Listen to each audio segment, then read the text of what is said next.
Hi, Michelle. Hi, doctor. How are you today? I'm good. How are you? Very well, thank you. Good. Now, where are you from? I'm from New York. Oh, you are? Okay. Yes. Can you please tell me about your educational background? Sure. I'm Dr. Jen Trachtenberg, and I'm a pediatrician. I went to Cornell and did my medical training at Mount Sinai, where I'm an assistant clinical professor of pediatrics, taking care of young children through young adulthood. Now, what made you choose your current field, or pediatrics? Yeah, well, I'm just really passionate about caring for kids, protecting their health, and also about speaking to parents about current issues that can help protect their children, such as what we're going to talk about today. Now, what do you think are some of the most important issues related to pediatric medicine today? So again, one of the things I think that are so important is preventative health. There was a new study that I've teamed up with Parents Magazine and Pfizer, and I wanted to discuss the survey today. In fact, it was really interesting to me. What it was a survey of moms and expectant parents, and really what it showed was that of the 11 childhood illnesses, they were least knowledgeable about invasive pneumococcal disease. And I think that just illustrated to me that the importance of educating parents about this disease.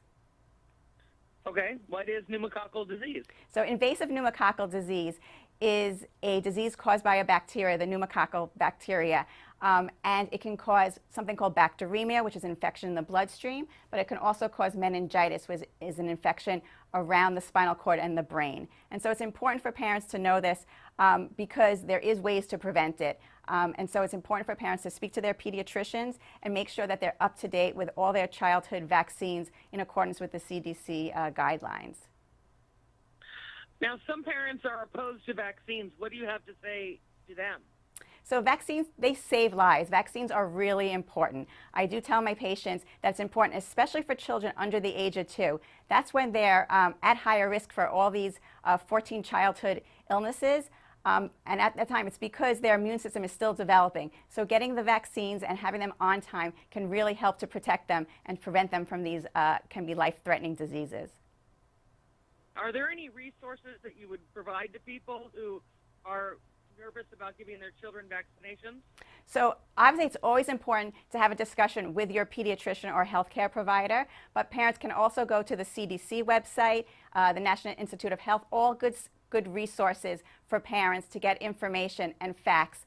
But specifically, if they want information about invasive pneumococcal disease, they can go to babypneumococcalfacts.com as well.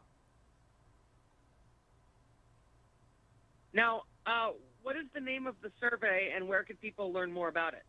So they can learn more about the survey at babypneumococcalfacts.com. All they need to know about invasive pneumococcal disease, what to do, what it is, and how to prevent it. Now, what are some of the symptoms?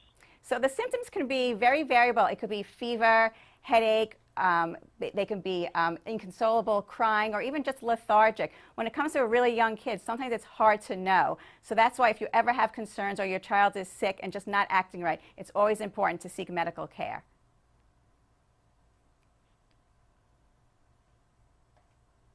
Now, what were some of the most interesting findings in the survey?